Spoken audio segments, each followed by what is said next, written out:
নমস্কার বন্ধুরা, আজ আমি রান্না করব সিম আলু বেগুন দিয়ে চিংড়ি মাছ দিয়ে তরকারি। কড়া গরম হয়ে গেছে, কড়ার মধ্যে দিয়ে দেবো তেল। এর মধ্যে দিয়ে দেবো কালো জিরে,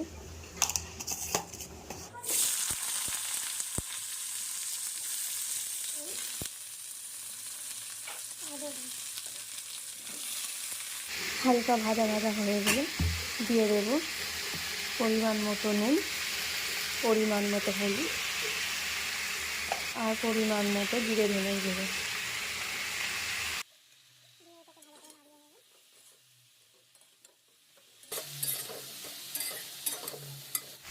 মশলা ভাজা ভাজা হয়ে গেছে, একটা কাঁচা লঙ্কা চিড়ে রেখেছিলাম, কাঁচা লঙ্কাগুলো দিয়ে দিলাম।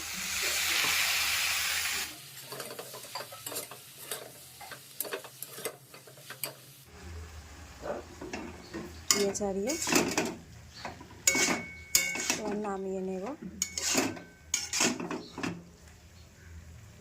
চিংড়ি মাছ দিয়ে বেগুন আলু দিয়ে তরকারি রেডি। আপনাদের যদি এই রেসিপি ভালো লাগে তাহলে অবশ্যই ট্রাই করে একবার দেখবেন।